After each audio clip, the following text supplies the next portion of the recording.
In all that we consider of this discourse concerning Mercury retrograde conjunct the North Node, I want us to understand that the proper context of this is that we are realizing that we are in observation of our thoughts.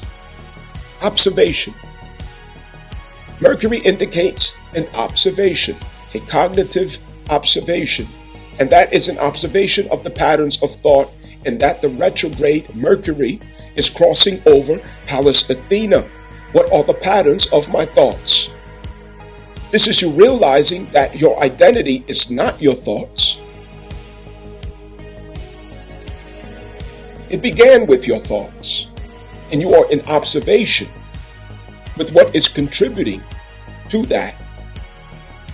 Where's the fear coming from? It's coming from the thoughts. Because fear is not real. It's assumptions of what is in the future. It's assumptions of what your hands have earned and what you anticipate returning because of that. It's not real. But we can embody those fears, and it makes us quite violent, dysfunctional. We had to get a close examination of our inadequacies, our imperfections, everything about us that would cause us to fall back into a sense of fear or intimidation, insecurity. Whatever the circumstances were, I don't feel prepared. I don't know if I can do this. I'm not good enough. How will I? It seems impossible.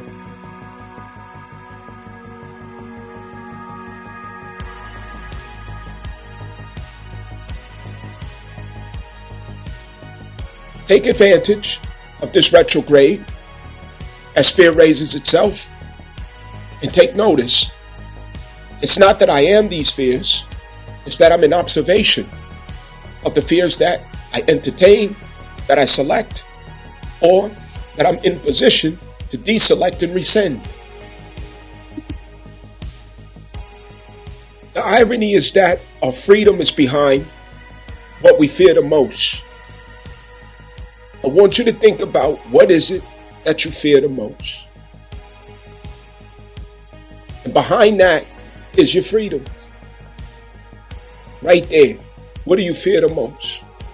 You know, when I was younger, and I told you all the stories about how I dealt with, bullies coming up and all the other stuff. I had a little season in my life where I had to learn bullies. And it just so happened that it was during this phase of Aries Saturn transit. Okay, I was around, I think, 14 years old, somewhere around there. Okay, I had to switch schools and end up in an environment that I wasn't, familiar with or used to. And I ran into my first lesson with bullies. I didn't have my bigger brothers around, like I was used to, or my crew, or, other people who, would have had my back. Found myself, in a strange place, where nobody knew my name. And so anyway, I became aware of my fear, of what is this guy going to do to me? What are they going to say? Somebody might take my lunch money or whatever, that kind of stuff. But what I started to notice is that if I could get beyond what I fear the most in my day, then I could figure out a way to get beyond what I fear the most in my life. But I got to start with what I fear the most in my day. What do I fear the most in my day? And it was these big bullies, you know what I mean? And when I finally learned that all it took was to bust one of them niggas in the mouth real good, you know what I mean? And stand over that nigga like, what? You know what I'm saying? Like, bring that shit, nigga. You know what I'm saying? Then, it's a wrap. They bitch up, they tuck their tail, and they, and they turn into friends, or they extend the hand. Oh, now they want to be your buddy. You know what I mean? The bully is a lie. Fear is a lie. It's not real. It's not true. whatever it is, you got to bust that bully in the mouth, B. I'm not telling you go out here, to pop somebody in the mouth. That's not what I'm saying. What I'm saying is, metaphorically, you got to bust that bully in the mouth. And they ain't gonna fuck with you no more, you heard? You know what I'm saying? That's all it take, is a bust a nigga's ass real good. You got to bust a nigga's ass real good. A good old ass whooping. One of them old school ass whoopings. 1947 ass whooping. You know what I'm saying? One of them. Yeah. And it's about getting to the other side of that fear. What are you afraid of? Why are you afraid? I want you to look at your 12th house. Also want you to look at Pisces. I want you to study it very well, and I want you to continue to ask yourself, what are you afraid of? Why? It's not real. Your freedom is on the other side of that. You have to endure the insecurities of confrontation with that fear and meet it head on. Face it. Because when you overcome it, when you expose it, when you face it, you will feel free. You will be free.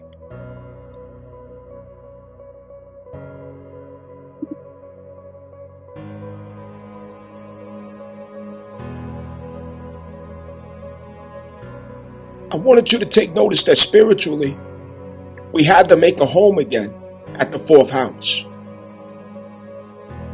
We had to make a home again at the 12th house. Through the number 9 South Node, Virgo, press of that Hermit card, that isolation was to teach us to transform the 12th house into a place of solitude and refuge spiritually, where we can always return to commune with the Heavenly Father in ourselves. If we have that, we are never homeless. If we have that, we are never alone. We are never lonely. Loneliness is when the 12th house is a place that you have not embraced, and it's a place where you have not established as holy ground between you and the Heavenly Father. If you don't have it, you will be lonely even as you sit in the crowd, even as you sit next to those who you claim you love. You will never feel it. The 4th house had to become a home again, not in a physical sense, but emotionally. You had to have a place within yourself to go after you were rejected, exiled, pushed away, disconnected. When you're unable to find a place as a nomad in this post-Capricorn era, wandering in the wilderness, Sagittarius, you have to have a home that gives interest to your freedom. Why break free from Egypt, go into the wilderness and there's no home but a tent to pitch? This was one of the challenges with the children of Israel, and that Moses was sent to Pharaoh to say, let my people go. And many of them resisted because it didn't feel like home in the wilderness, Sagittarius and Scorpio. But only in that wilderness can you really establish a home in the self, an exoteric home in the inner being of the self. If you have this home in the self, you will always be in position to properly negotiate, because you're in position to get up off of the table that does not honor you. You can remain free because you will not entrap yourself or sell your soul for the feeling of emotional security that only Cancer can offer and fulfill for you. Matriarchal connection and source. Your home had to be established in the self so that you have interest to leave the gates. Otherwise, I will sit in the cell, I will take my free meal, my 3 hots and a cot, and I will wait for death. Because I have no place to go if you let me free. I have no place to go if I post bail or post bond. No place to go. I'll just sit here in prison. We built a place to go in the South. And when we step fully into the embodiment of Sagittarius, we will not feel lost. We will not feel homeless. We will not feel lonely. We will feel at one with the elements of wilderness after this all falls down. The bigger picture is forming. Sagittarius.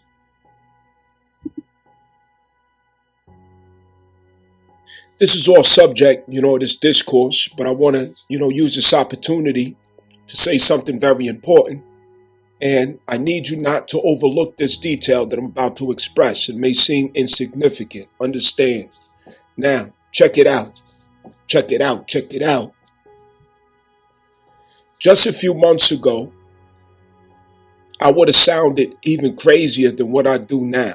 In fact, many of you who've been following me consistently, many of you who know me consistently, can attest to that. Okay? And what I'm referring to is these transits are designed to set us free. But what gets set free is the mentality. It's the mind. It's to recover the ability to retain free thought, critical thought, to be able to have the faculty of discernment. Understand that, to see through the illusions of things. That's the number 7 at Pisces North Node. I need you all to pay attention to what's happening. Let me say again. You have to focus. Please, people, you have to focus. I wish I had a way to transfer this conviction to you so you could feel what I'm feeling, in my hope that you will really, really, really understand how important it is that you focus. The North Node is holding 7 vibration. It's meant that during this phase of the North Node Pisces, we are to learn how to see through the illusions of things. Get to the truth. Recover the spiritual value in life outside of Capricorn infrastructures. To see what's behind what's presented. Seeing things for what they are, not as it presents itself to be. Decoding the mysteries. Understand, this is Neptune's power. Trusting your intuition and clairvoyance to find your way, to extract the meaning. Closing the 2 eyes and opening the 3rd eye. That is 7. Do we understand? I don't talk in that language because I resent.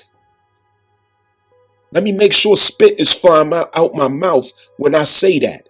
I resent these fake ass fucking poets in the spiritual spaces. I resent these motherfuckers. Understand that.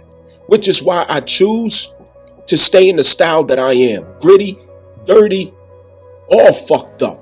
That's how I want to present myself. Because I refuse to be like these car salesmen out here. Understand that. But that 7, being hell, is closing the 2 eyes and opening the 3rd eye. Alright? Now, just a few months ago, a lot of y'all out there, and you got to confess it, you got to admit it, and you got to recall it, okay? I was sounding crazy, where I was trying to show you all how to see through these illusions, how to not fall for the lies, how to not just lay your brain down for what the media is pushing to you. Just because they give you a narrative, you eat that up, all right? And now we've come full circle where if you're a curious Gemini like myself, a social addict like myself in Gemini energy, I pay attention to the change, in comment section out there in the social media world. Understand, okay? And what I'm noticing is that people are finally starting to catch on. When these operatives of these 13 families tries to construct public chaos, catastrophes, tries to create, situations like, oh, there is a terrorist and we found Islamic information. Some big black guy shows up with a property of Allah sweatshirt. Oh, they just blew up a synagogue. Okay? All of these different type of things that they're pulling. Some terrorist is screaming Allahu Akbar on a plane and wants to blow up the plane. The people are finally starting to realize that these are fake. These are made up. These are paid actors. These are attempts to socially engineer your conviction, your perception, your feeling, your emotional palette. It's the engineering and manufacturing of your sentiment, the engineering of your vote, the engineering of your beliefs, the engineering of your opinions. But it's not working anymore. They're no longer able to fool the public. But where did this awakening start? Okay? It started with the discomfort of African Americans' voices. Even since way back, before this was popular, okay? African Americans' voices have been screaming this since the beginning of this nation of modern times about these illusions. And we're called crazy. Oh, they're victim. So on and so forth. Oh yeah, that's just that conscious talk. Oh, that's that woke talk. But now everybody sees what so-called black Americans have always been seeing. Now y'all can see through our eyes. Now you can see the way that we see. It's our first vision to see through these things. We're born with this insight. We're born with this clairvoyance. We're born being able to see through these things. It doesn't mean all of us. It's our natural disposition until we corrupt it. Take note of that. So it's a lot going around of, awakenings, seeing through this and seeing through that. No, African Americans are not having an awakening. White people are having an awakening. Light-skinned people are having an awakening. And I say light-skinned people because light-skinned people's conscious decision to seek white approximation in themselves, it closed their eyes. It blinded them. It made them incapable of seeing these things because they have interests in the system that they think is going to benefit them if they assume white approximation. So they defend the very system that is oppressing everybody. They close their eyes and pretend like they can't see what's really going on because they have an interest in it. Light-skinned people and white women, and some white men too, a few of them, are really seeing the truth for what it is. The revolution began with this awakening of minds, of consciousness. Now it's becoming the common person, the average person.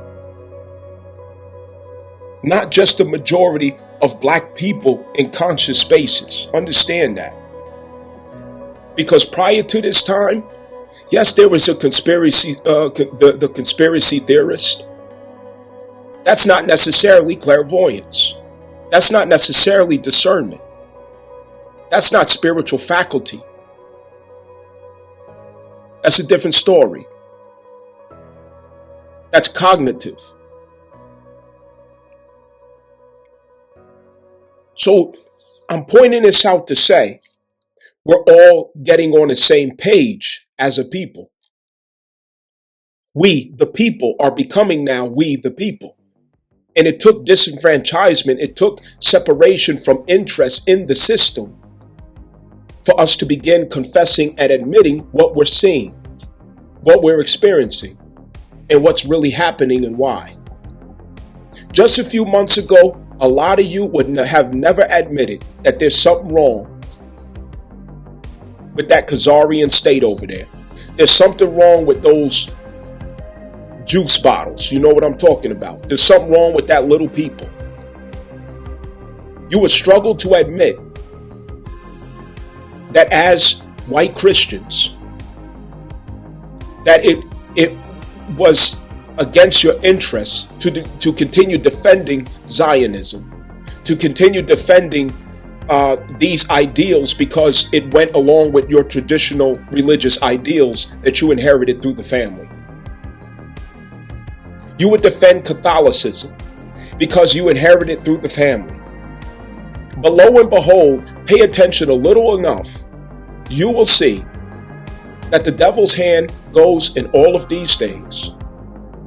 Evil is in high places. And the confession is finally here so that we could get to the truth, hold the truth, and then align with the truth collectively. And after that, oh boy, we have a lot that we can accomplish together.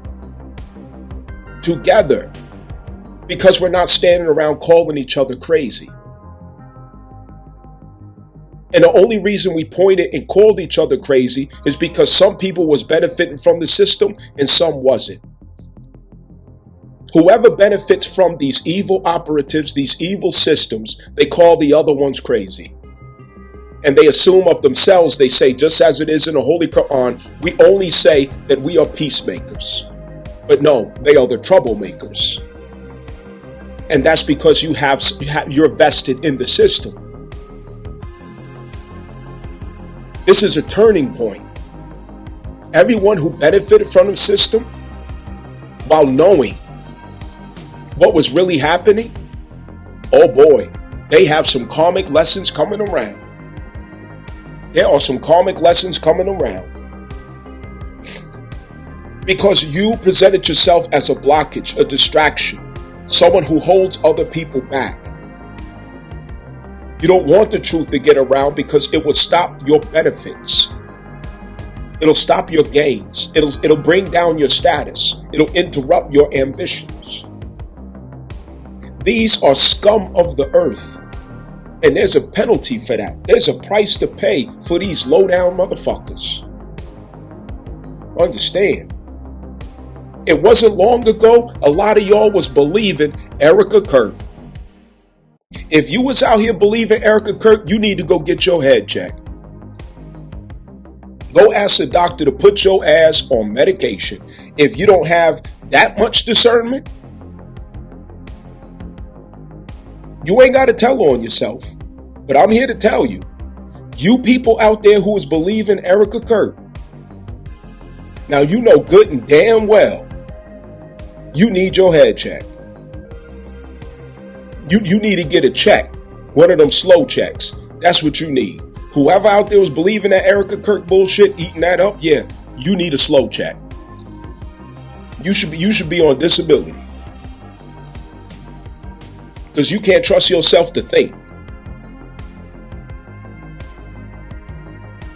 You damn sure need one of them retarded checks. Because you should not be walking around by yourself without a chaperone if you was believing Erica Kirk. You ain't got that much discernment. What else was you believing? Who else was you believing? God help you. You need to go over your whole entire life. Your whole life could be a lie right now. You wouldn't even know the damn difference. This is what I'm talking about. And we finally come full circle. Understand? This whole war, Iran, some arrogant white guys, and Khazarians. The whole world is on the same page at who the enemy is. And you know who. The whole world is on the same page in who they're rooting for, who they're standing behind, who they want to win. And you know who it is. Isn't it ironic that Iran turns out to be the world hero? The one who's challenging the enemies of everybody in the earth. But some arrogant white men and Khazarians want you to think that they're the enemy. Does that sound familiar?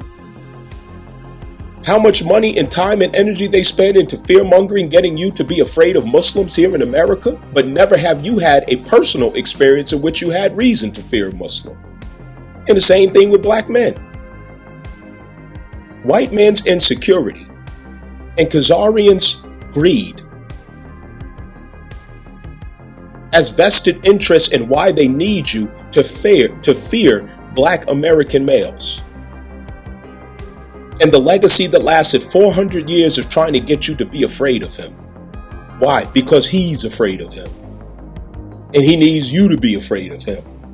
But yet, ironically, his children loves us. His children loves us. Now, ain't that a pickle? Ain't that a fucked up situation? The one who you want America to be afraid of, your child loves him. Now, ain't that some shit? What'd that say about you? The black American male has been made the number one public enemy in America for 400 years. Not the woman, the male. You are listening to a so-called black American male, mislabeled black American male. I understand that I am indigenous Native American. Thank you very much. We decoded the lie. That's coming around too. Thank you very much. There's no such thing as Negro, black, colored, or African American, and we will set the record straight. Thank you very much. That's coming around too, and you heard it first. You heard it first right here. All this money and energy spent to get you to fear that traditional combination of Muslim and black American males. They need you to be scared of us. Why? You're listening to the reason. Because we see the truth. We know the truth. We're the one who you can't lie to. You can't trick us. You can't scare us. You can't threaten us. Nothing you do to us ever works. We're not afraid of death. We're not afraid of anything that you could throw at us. That's what makes us unique. We're resilient. We overcome everything that you ever throw our way. We are the most resilient. Nobody's more resilient than us. The black American male brand. It's a brand, nigga. And globally, all the children testify to that. And that's the problem that he has, is that the black American male is who he wishes he was. With all of his power. With the legacy of control that he has, he wishes that he could have the natural power and influence that we do, even while we have absolutely nothing. He envies it and he is fearful of it. That's why America is designed against the black American male and everybody else second. But it never stopped us. It can't stop us. Nothing can stop us. We are the one who has immunity all over the world with the children. What are you talking about? Meanwhile, he's number one for playing with children. How about that? So call me 13% of the population. Oh, I'm the killer. I'm the murderer. I'm the violent. Hide your purse. Hide your women. Run away. Yeah, but everybody knows the truth now. That we are full of love. We are universal. We are not racist. We embrace all. And the children love us. So let's check out the discourse, you heard?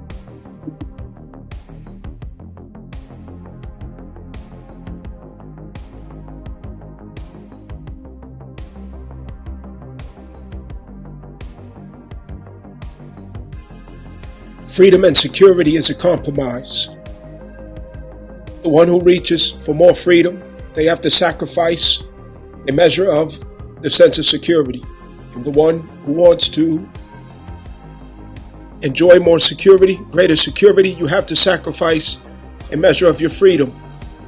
But finding the balance is where the wisdom comes in. In this North Node transit concerning Mars and Mercury, and the oracle readings that both Mars and Mercury will take in their transits in conjunction with the North Node, we are becoming aware of the fears that comes with reaching for freedom. And those fears are, in hindsight, of what we sacrificed, what we endured, and what we feared to sacrifice and what we feared to endure in the name of letting go of false securities in order to reach and confirm true freedom for the self. And these fears can bring out the worst in us, and it can cause us to look at others in ways that may not be true, to look at circumstances and situations as a victim, or to assume of our circumstances that there are no other options simply because the other option requires and demands so much of us to brave. Reaching for freedom and realizing the responsibility that comes with it, that you become the hero, that you become the savior, that you become the one who must show up first for you. There's a lot in this with Cancer Jupiter retrograde that we were supposed to learn, and that question is, who's supposed to take care of my baby? My inner child. Whose responsibility is it? Whose role is it? Who has priority with that? Do I assign it to someone else?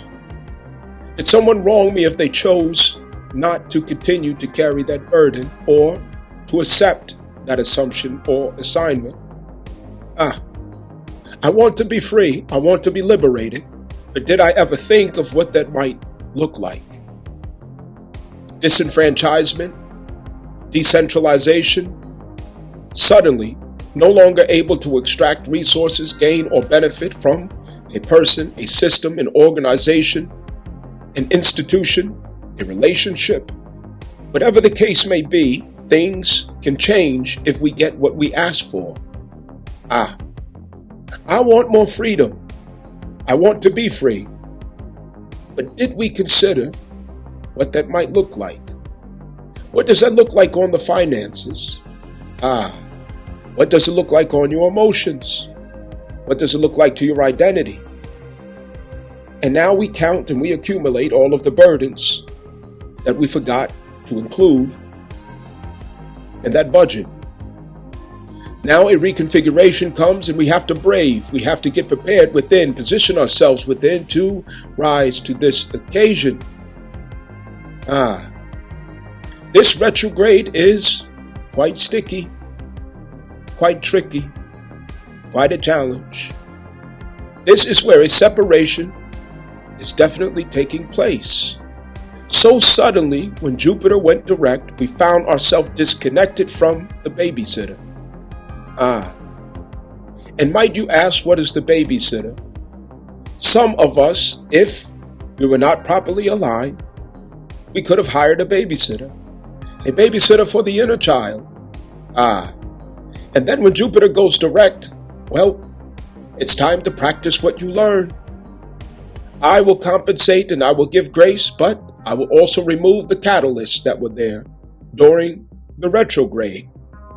If we were not aligned, paying attention, it could have been a disturbing adjustment. Taken from the price of Virgo, look at your Virgo placement, straining at Cancer, look at your Cancer placement, and the insecurity rises again. Why was this done to me? Is this the real question? The real question is, why were you not there rocking your baby, your inner child? Why did you leave your inner child under the bridge? Why did you leave it to the care of another while you are the ones whose instinct the child is connected to? They need to hear your voice. They need to feel the vibration of your body, inner child, not somebody else who's assigned to that responsibility. Make me feel secure, make me feel whole, make me feel like everything's going to be okay. We are at freedom. It's now on you, not somebody else. You are free. What does it feel like to be free? It's a burden of responsibilities. It's a negation of the assignment of blame.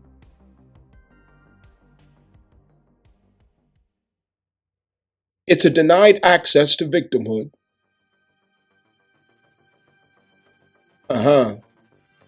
Things are looking different now.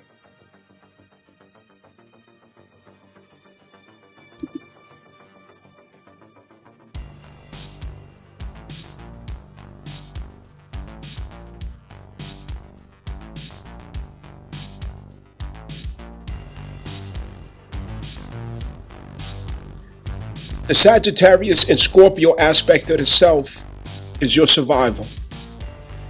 Sagittarius is how you trust your bodily instincts and convictions to guide you through any wilderness. Through Sagittarius nature, through Sagittarius instincts, through Sagittarius conviction, and knowing that is embodied, you take all necessary actions beyond thresholds of fear, beyond thresholds of permission, beyond limitations of agreement, beyond the guidance, preceding the guidance of infrastructures. This is the aspect of the self that has to get incorporated, because where we are headed is a total collapse of the system, a total collapse of the society that we know.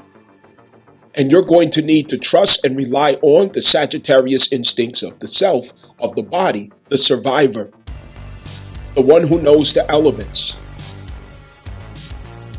the one who trusts what the body tells them to do, the one who endures resistance of environments and elements that are not in their favor, that are not there to support them, that are not there to uplift them, but you have the full conviction and trust in itself based on the optimism of great Jupiter, the creativity of great Jupiter, seeing opportunity in all things. The animal instinct that doesn't leave. The animal instinct that bonds with the godly will. Understand, some people will be more affected than others. Those who never benefited from the system, those who are always an enemy of the system, those who are always outside of the system, targeted by the system, exiled by the system, made enemy to the system. And the number one person who embodies this Sagittarius energy is a Black American male. Look to him. Study him. See him. I can't say so for this new generation, okay, Gen Z. Good luck with that, okay? But Black American males are at the very, very, very bottom of United States America and what this system had to offer. He's the one who's all the way outside and always has been all the way outside. Outside so far, you can't get more Sagittarius than him. If you want to know what that looks like, look at him. From America, look at him.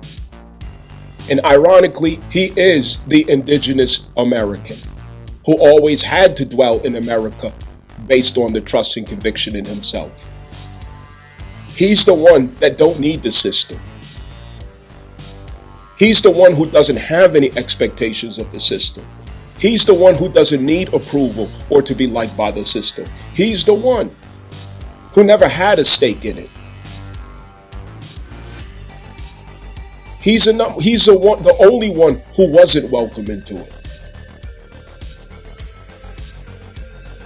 Look to him, because he breathes this Sagittarius Black Moon Lilith nature. He breathes it. He walks in it. He embodies it 1000%. He is Sagittarius Black Moon Lilith energy. You can't get more Sagittarius Black Moon Lilith than he. It's not about hiking boots and planting gardens. It's not about learning how to go by a river and cook a steak. is deeper than that. And no one embodies that on American soil more than the Black American male, who America was designed against.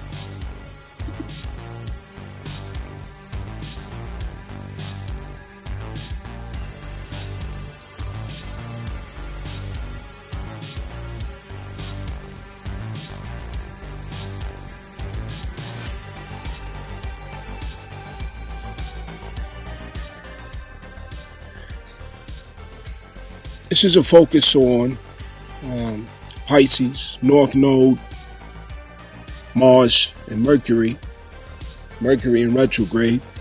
You already had the conjunction of Mars in transit with the North Node at Pisces.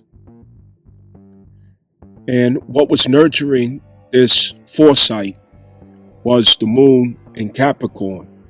And that is hindsight of the patterns of futility that you have held in corporate attachments, in those cycles and patterns that you had to live out in order to maintain the infrastructure that gave you a sense of stability, security, or even purpose within norms and agreements that were quite conditional. However, these norms, agreements, and patterns that you stuck to through Capricorn, they now feel like futility. They feel mundane. They are not rewarding of the soul. It's not promising of the future that you want to have.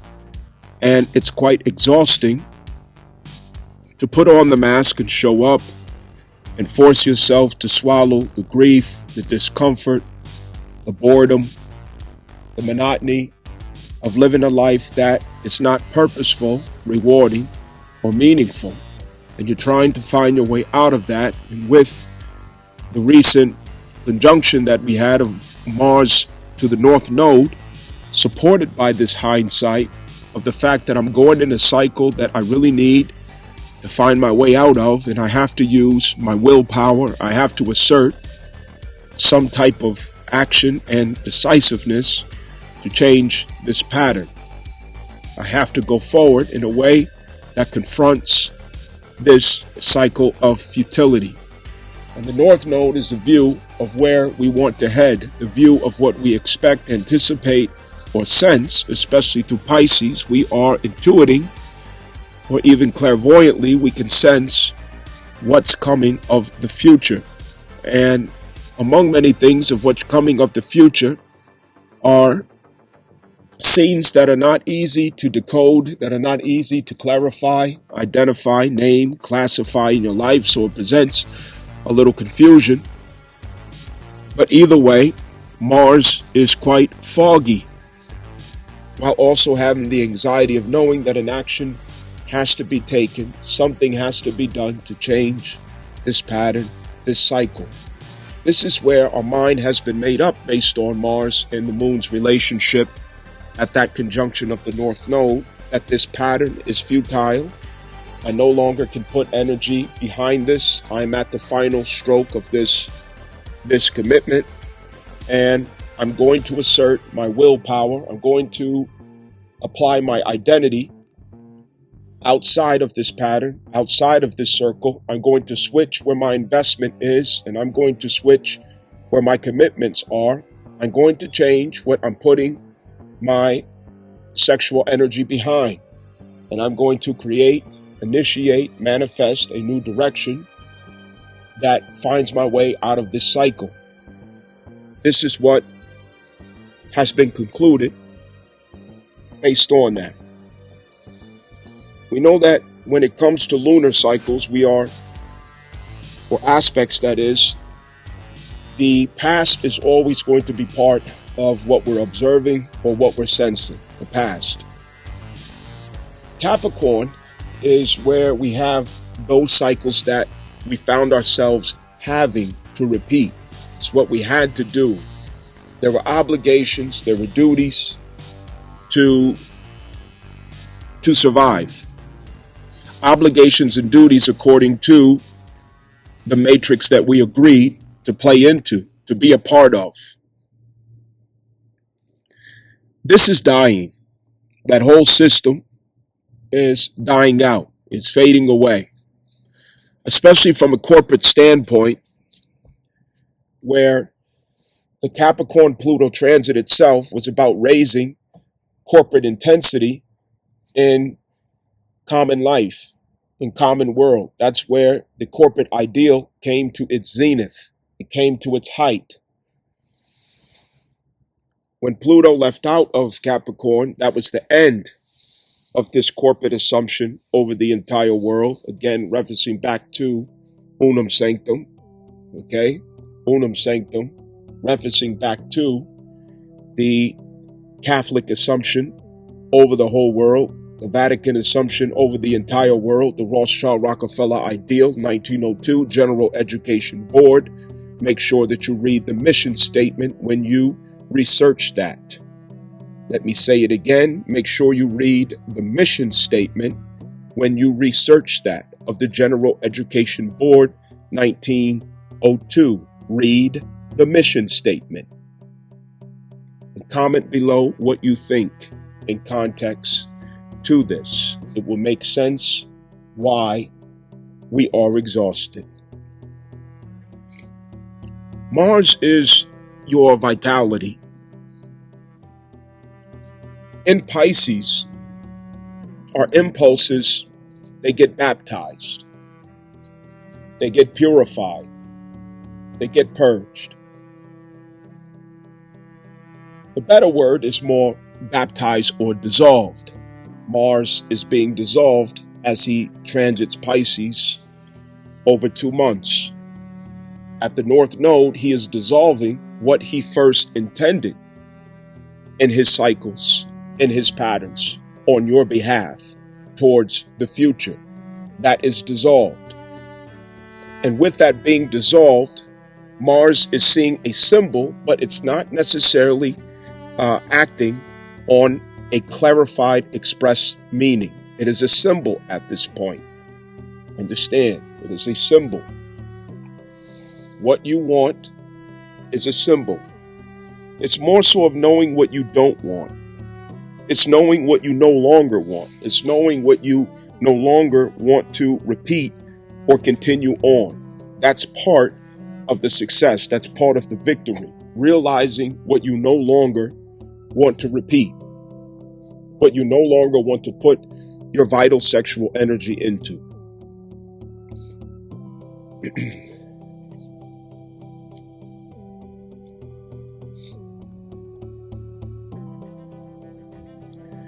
With that being said, the algorithm of Mars, which are 2, Aries and Scorpio. In modern times, we're going to refer primarily to Aries. Aries is hosting Venus, so it's being clarified what you want to feel, how you want to feel, what you prefer. It's also clarified that at the North Node, with Mars being at the North Node, Mars was able to get a very clear read on what he does not want, because Mars has to refer to Venus for what it is that you want. Mars doesn't know necessarily what you want, because Mars works for Venus. Mars strives for Venus. Mars kicks ass and builds and constructs for Venus, his pretty girlfriend. Understand that. His beautiful wife. You know what I mean? That's who Mars performs for. So Mars has an indifference. It's more of, what does my wife want? Happy wife, happy life type energy. Okay? I know some people might not agree with that. Some people might. Okay? But the Taj Mahal was built on this same principle. All right? Your grandfather held down the family on this same principle. It's really how it used to be. It might even be how it should be, you know, but I think we could argue until the cows come home on whether or not men still feel that way. All right? But either way, Mars is out to assert and to initiate that which Venus exalts or glorifies in your life. What does Venus glorify? Oh, I want a nice house with marble floor. I want a nice car that looks like this or that. Oh, I seen a pretty dress in the window. All right? And Mars is going to apply himself to get it done. He's going to strive to initiate whatever actions need to be taken to manifest it and make it happen. He's going to home into a particular system based on infrastructured patterns and daily routine and commitments that leads to that trajectory of the fifth house. Understand, that leads to that trajectory of the fifth house. With Venus being in Aries, Mars is able to feel, okay, or sense what his wife wants, okay? In this context, this will be the context of Ogun and Oshun. Ogun being Mars, the god of war. Oshun being the goddess of beauty, fresh waters, okay? And also romanticize ideals that are very personal. That which we want to feel in sense of the five senses Taurus, in those relationship contexts that we want to express ourselves through or be reflected in. She's at the identity making these things felt. You are sensing what you prefer to feel, what you want to feel, how you want to feel in context of your identity. I want my identity to be in this type of feeling. Okay? You're sensing it through feeling. And Mars at the North Node is looking ahead as he listens to his wife, who's telling him what she really wants, what she wants to experience, what she wants to have, what she wants to do, okay, with our identities. He's listening to his wife. The North Node is when he's sitting there with the beer on the couch and she's just yapping away and talking about the identity, which is you, okay? Who you choose to be, your I am principle. And she's sitting there and she's saying, you know, Ogun, my baby, my husband, my beloved, my husband, Big Daddy Ogun, I really want to feel like this, and I want to feel like that. I don't want to do these things anymore that we've been doing. I think we've outgrown this. I think we've outlived this. It's time for something new. It's time for something different. Don't you think that we should live this way or live that way, or that the future should be like this, or maybe it should include that? Don't you think that we're more than what we have been? Maybe what other people have been assuming over our identity, what people have been assuming about us, is not aligned with our values. Okay? One of those corporate conversations. You're no longer aligned. You don't seem to be aligned with our values. Understand? Okay? This is where you're clarifying that, because Ogun and Oshun internally within you is having this dialogue. And Ogun sitting there sipping his beer, okay? Staring off into space, as she talks and she talks about it, as she paints the picture, all right? As she transfers the feeling over to him, she's salivating over and she's feeling, you know what I mean? What she wants that to feel like. And what she is transferring to Mars is the feeling of the fifth house in perspective of your first house. She's speaking to Mars to clarify that I need our first house to match the fifth house. Why is it that our first house does not exemplify our fifth house desires? Why is it not used or utilized to affect our fifth house? Why is it not used to express or glorify and uphold and illuminate our fifth house? We lack accurate expression. We lack authentic expression. We need to live more authentically, because this is not who we are. Understand? This is not who we are.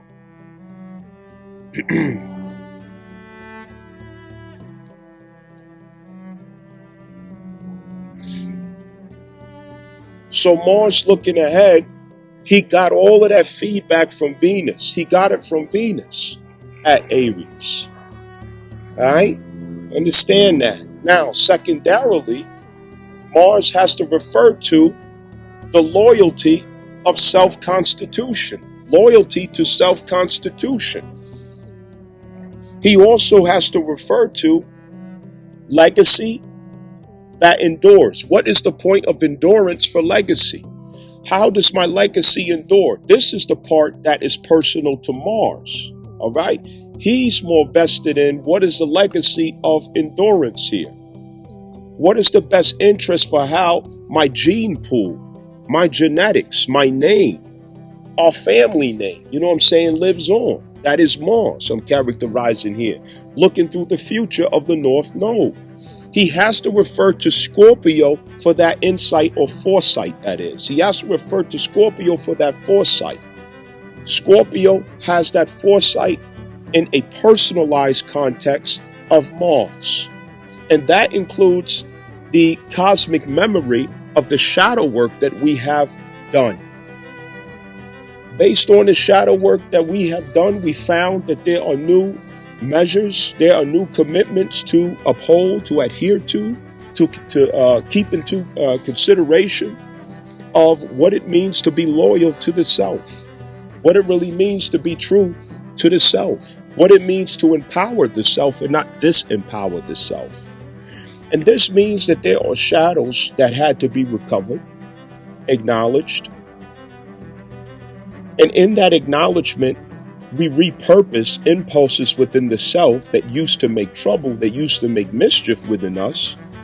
We give them acknowledgement, we bring them out into full light. We introduce them to the family of impulses that we have within the zodiac wheel, and impulses of planets and aspects within our wheel, in order to be acknowledged as forces, dark forces that assist us with wisdom, with resilience, with courage and boldness, and with a depth of truth that allows us to overcome and prevail all obstacles, challenges that may resist our prevalence, that may resist our continuation of legacy, bloodline, that allows us to last and survive. Understand, so Mars is considering survival in the future when it comes to Scorpio, in his reference to Scorpio. So in his reference to Scorpio, he's getting insights into the shadow aspects of the self that will allow us to survive. We place it on our shadows to know that we will survive, that we can survive, that we have what we need to survive. We have resilience. So he's conjuring or calling upon those forces of resilience to assist him in the pathway of the future.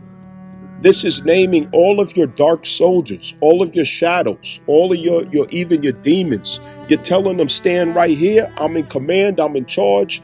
And I need you to do this and I need you to do that, because we're marching forward and you now fight for me. You now work for me. Understand that. Okay, so your shadows are now counted as soldiers who will march behind Mars into the future as a warrior. Understand, because there is resistance ahead in the future. There are challenges ahead. There are enemies ahead that are inevitable. But with knowing that we have well-trained soldiers as shadows within our inner territories of the self, the depth of the self, we know that we could brave any challenge or opposition that will manifest. So he's taken into consideration what the liabilities are, what opposition will be faced, what threatens our existence.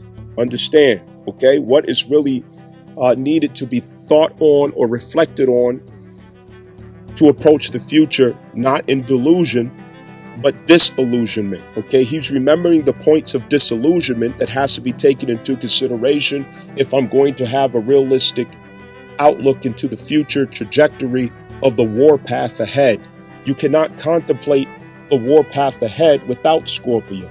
Scorpio is to remember all of your battles, to remember all of your wars, to remember what you had to overcome, the sacrifices, who came against you, why, who, what, when, where, why, and what, when it came to wars, rejection, betrayal, sabotage, You understand? People who tried to steal your destiny, circumstances that threaten your survival and the annihilation of your true and authentic identity. Okay, the stealing away of your gifts and your powers. Okay, all of these things. All right, we face many enemies along the way, and Mars has to remember all of this. Okay, he's remember all of the battles. Why? Because Venus is like the queen that's telling him that he has to go into war on behalf of the self. All right, because that even though there's giants in the land, you have to conquer that land because this is our destiny. And if it really is your destiny, you be willing to fight. It doesn't mean that you're not going to have to fight for it. But he's considering what Venus is saying and in balance in order to keep him disillusioned as a warrior, in order to keep him sober in his strategy. He is recalling all that he has passed through concerning Scorpio. So you want to think back to the 9-month stellium activity that we had in 2024-25 of Scorpio. Okay, this is what you want to recall. What were you going through during those times? Also your 8th house situations of 24 and 2025. What were you going through during those times of shadow work? That will help you to understand what keeps you grounded, what keeps you sober, and what keeps you disillusioned, and what also keeps you in a spirit of resilience as you go forward, knowing that you can meet any challenges and opposition with bravery and integrity, with loyalty to the self.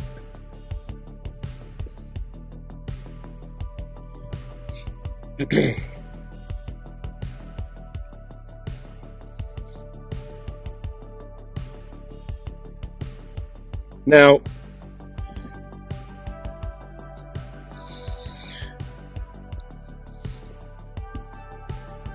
I did mention that the moon was in Capricorn as Mars was looking into this future trajectory. Okay, the moon was in Capricorn during this time. So there's two things to consider in the fact that the moon was in Capricorn at the time that Mars was looking into the future trajectory of what could be expected, okay, from the inner warrior. Okay, we know that we're preparing our inner warrior for the future.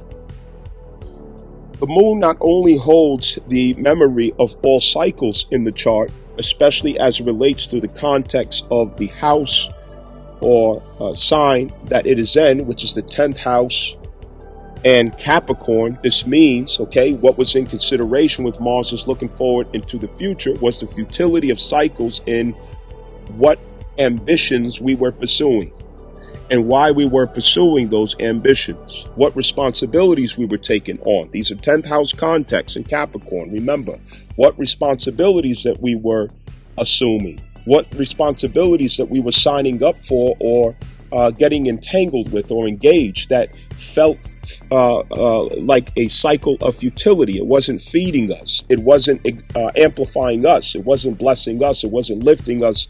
It was only allowing us to survive within that matrix. This is also the capacity of our ability to fulfill duties. Did we find satisfaction in our ability to fulfill duties? Are we lacking in our ability to fulfill duties in those past cycles?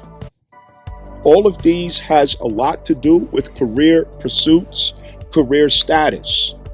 Understand, career pursuits and career status. Everyone is finding that there is a disconnect in who we are when it comes to 10th house ambitions, pursuit, status, and even the character that we had to put on in order to pull it off. It takes us out of alignment with what is most authentic to the living person, not the incorporated person. All caps. Understand. Okay? All caps. Understand that. The moon, we know, is the lordess of Cancer. So Cancer obviously was in consideration of this placement of the moon at Capricorn at that time, okay, when Mars was conjunct the North Node. And naturally, in polarity to Capricorn is Cancer, and it's hosting Jupiter direct motion. With hosting Jupiter direct motion, this is a spark of enthusiasm, a spark of security within the self emotionally to mount whatever cycles or challenges that may be required or necessary to pull this off. Okay? That's what's taken into consideration. Also, the culmination of Jupiter's retrograde. The culmination of Jupiter's retrograde. Jupiter's retrograde was about us finding the abundance within the self, finding emotional security within the self, self-cultivated, self-realized. Emotional security and stability that we produce in and of ourselves, that we stabilize our inner child ourselves, that we nurtured our inner child ourselves, that we didn't have to outsource that security for ourselves. We didn't have to outsource the inner child's care and status. Okay, what this is much like is we no longer had a babysitter. We no longer had a caretaker. We no longer no longer hired somebody else to wet nurse the babies. You know what I'm saying? Like back in the day where black women used to wet nurse, white babies. Okay, so it's now you got to wet nurse your own damn baby. You know what I mean? And it could feel kind of awkward because you're not used to doing that. Jupiter going retrograde was about us learning how to wet nurse our own inner child. Understand that, how to nurture, show up for, and how to prioritize our own inner child. Okay, this is 4 to 5 months of us not having access to assign that responsibility to others. Okay, to contract that responsibility to others. If you did not nurture your inner child, if you did not care for your inner child, if you yourself did not show up for your inner child was simply neglected. Your inner child was simply neglected. Okay, that's what that retrograde was about. Learning how to be there for your inner child. Okay, because in previous cycles, Venus made a nightlife woman of all of us. Okay, we became a nightlife woman for our own passion and desires. We became the nightlife woman for the corporate schisms that we were in cycles of futility for concerning careers, job status, validation, all of these different themes. Okay, and what that did was it turned us into, the type of mother that run the streets at night, always in the club, but she's never with a child. All right, she's passing her child to the grandmother. She's passing the child over here, over there, but she's never with her child. You know what I mean? So this is you being stuck with your own baby, you being stuck with your own inner child. And you could feel like somebody did you wrong at first. Damn, why I'm stuck with my baby? Why I gotta breastfeed her? Why I gotta rock her to sleep? Why I gotta take care of the boo-boo when they fall down and scratch their leg? Why I gotta go out and buy Capri Suns and, and oodles and noodles and shit? Why I gotta do all of this? You know what I mean? And so it's basically that retrograde of 4 to 5 months was about us picking up that role and responsibility that we were the primary caretaker of our own inner child. You are, not somebody else, not your husband, not your wife, not your boyfriend, not your girlfriend, not your co-workers, not your boss, not your job, not the friendship circles. Nothing else was responsible, okay, for the care of your inner child. You are, and you always have been. And Jupiter had to remind you through the retrograde that was the case. Okay, so Jupiter was facilitating your understanding of that. The only way that could really be facilitated as a commitment, as a duty that's fulfilled, as something that's really understood, is through added pressure at Capricorn. Okay, so added pressure had to take place through Capricorn. This naturally took place because there is a natural opposition between Pholus and Capricorn, which is, it's destined untanglings of cycles, okay, that leads to deep transformational insights into the self, okay? So pressure through Pholus, chaotic pressure, chaotic cycles, irregular patterns through Capricorn kept befalling us and intensifying the pressure at Capricorn, which force the intensification and the demand of our need to find a way to show up for the inner child. In other words, how do we know it's sincere that I really learn how to parent my inner child if there's no pressure? You see what I'm saying? So if I just have all this availability, I have everything cut out for myself. I got, plenty money. I got a nice house. I have plenty food or whatever else. I can't walk for nothing. I'm not really proving my love for my inner child. There's no proof. Where's the proof? Proof of love is in adversity. Proof of love is in resistance. Proof of love is in challenge and burden. Proof of love is in inconveniences. Okay, you have to be inconvenienced to make that proof. The inner child needed proof from you. The inner child needed evidence from you. The inner child needed to see that you really are sincere about your love, that you really are loyal about your love, that you really are a warrior for the love of your own inner child. Okay, so at Capricorn, the demand had to intensify over the 5-month cycle that Jupiter was retrograde in Cancer. Okay, and that is the demand through Capricorn. So if you look at your Capricorn placement, Pholus was bringing all types of inconsistencies, inconveniences, way out left field. You get a curveball thrown at you. You get a left hook that you didn't see. Demands on your time, demands on your energy, demands on your strength, demands on your, of responsibility and duty. You got to do this and you got to do that. Obligation left and right, inconveniences, inconsistencies. Okay. And in order to manifest that parental nature of the self to the inner child, you had to fight like hell to make it happen. Okay. You had to really, really struggle. Fight hard to get back on time to pick that baby up from the school. You had to fight like hell, okay, to disengage from the work, just as work got intense. All right, guys, we just built this up. Good job. We got about 3 more hours to go. We can finish this job, and they're really counting on you. They're really relying on you, and you don't want to disappoint the team. But guess what? You got to pick your child up from daycare at 4 o'clock, okay? That means you have to leave a little bit early if that's going to happen. So it's you making a sacrifice because you know that eventually people are going to start looking at you like, oh, you're the inconsistent one. No, you're the one who we can't rely on. You're the one who's not dependable or reliable because every time I turn around, you got to show up for your kid. You got to go to the kid's event. You got to go to the babysitters. You got to pick, you got to go and get milk or whatever, stuff like that. I don't recommend milk, by the way. But you have to perform as a parent, and it's conflicting with your performance in your career.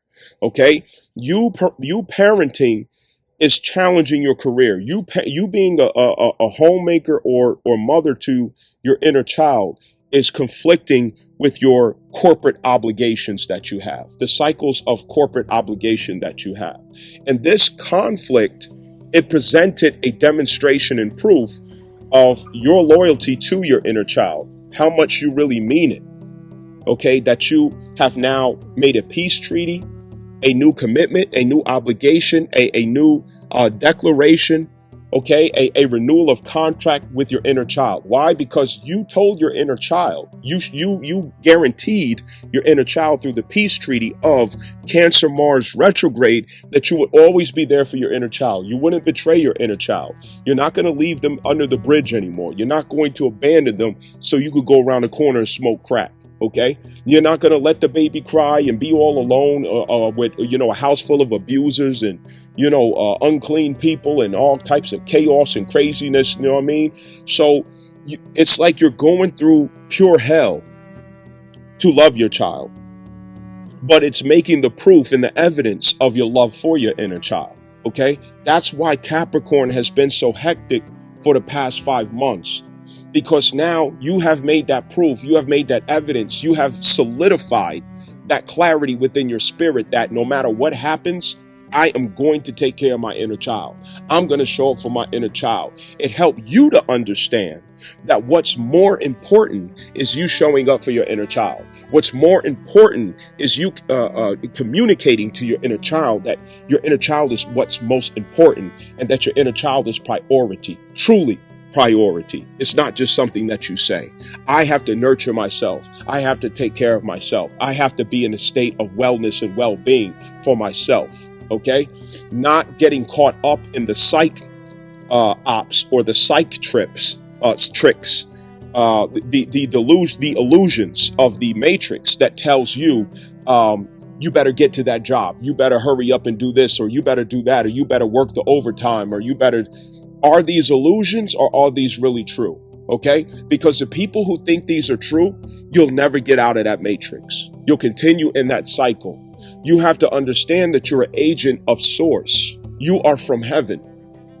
And because you are an agent from source and you are from heaven, your inner child is the one who still has the powers that you had from heaven. And when you disconnect from the inner child, you disconnect from those powers, from those forces. You disconnect from the interest in heaven. And heaven forgets you just like you forgot heaven. Okay? But when we can remember this, this is when we find that we're not at the mercy of resource or resources. We're at the mercy of source, because we are source. We came from source. We are one with source. And inner child is our connection to source if we take care of inner child. That's the part that connects life force to the eternal in the self, making us in the image and likeness of God. The innocence of that inner child that permeates through us, okay, that perfects the cancer consciousness within the self. And the cancer consciousness within the self is what makes us agents of heaven, okay, because that's to internalize and write on the heart the heavenly law, okay. That's when the heavenly law is written on the heart, all right. So if you think about the timeline that you just came out of, you just went through a hectic cycle where you were challenged to clarify to yourself what is more valuable to you, what is most valuable. Venus is at Aries, championing and echoing, okay, the conclusion that we've come to, that the self is more valuable. The self is more important. The preservation of the self and honoring the self is more important than chasing corporate illusions and schisms, than buying into illusions of the matrix. Okay, so this is a shift in consciousness, the fact that we were able to pull that off. Okay, so with the direct motion of Jupiter in Cancer, it was in opposition to the moon at Capricorn when Mars was looking down the future trajectory at what's ahead. It was remembering and recalling these things, that whatever it is that I do, whatever it is that I initiate, that I assert, that I apply my vitality to, it has to honor my inner child. It must not go against my schedule, my needs, and essentials that I have to have there in order to maintain my peace treaty between me and inner child. So this is clarifying that. It's also clarifying what the expression of Capricorn moon must be. Because Capricorn moon is, I'm willing to be cold. I'm willing to desensitize myself. I'm willing to be linear, mathematical. I'm willing to be disciplined. I'm willing to be assertive. What's the word? I'm willing to be stoic in the sense in order to obtain this objective. But stoic for what? Okay, stoic for the corporate ideal, or stoic against the corporate ideal, so that you can return the interest back to the self, the estate of the self. You understand? So this was that shift that's happening. Remembering that Capricorn is where Mars is exalted. Okay, because Capricorn is where Mars is exalted, Mars has to have an oracle read into Capricorn in context of Jupiter's retrograde transit that transfers the wisdom into the insight that he's holding at the North Node. This is Mars getting an oracle read from the moon. The moon is the oracle. It is the high priestess. It is the mother that we consult for wisdom into the future. Wisdom that gives context to the future.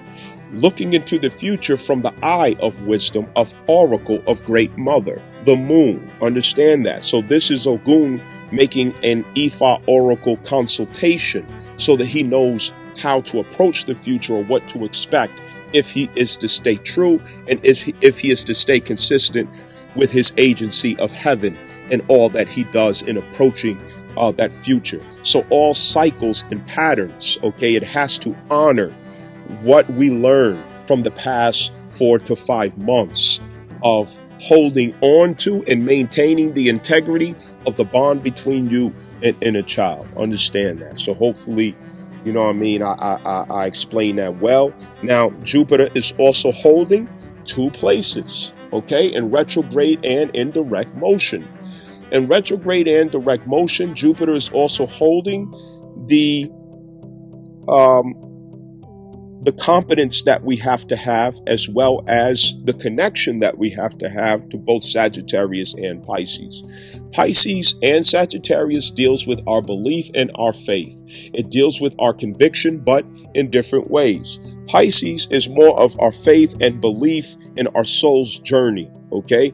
Sagittarius is more of our conviction and belief in our identity within this realm, okay, of what we are aligned with, of truth within this realm, the truth that we side with within the physical reality and form, okay, within the dense body. So both the heavenly and earthly aspects of the self is held with Jupiter, okay. Black Moon Lilith is at Sagittarius, which is making sure that in all considerations, we are now bringing back ancient memory of the self and who we really are. That is, who was the self before these skyscrapers got here? Who was the self before the roads were paved and before there were corporate, billboards, commercialism, systems, orders, organizations, fraternities, the 13 families, the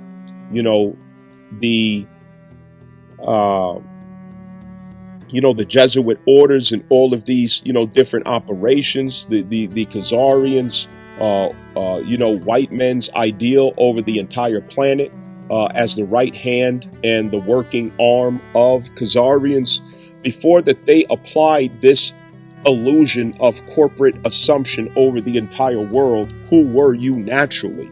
Okay, Sagittarius is still holding that particular conviction of who you are in Earth realm as an agent of source, okay, in natural truth.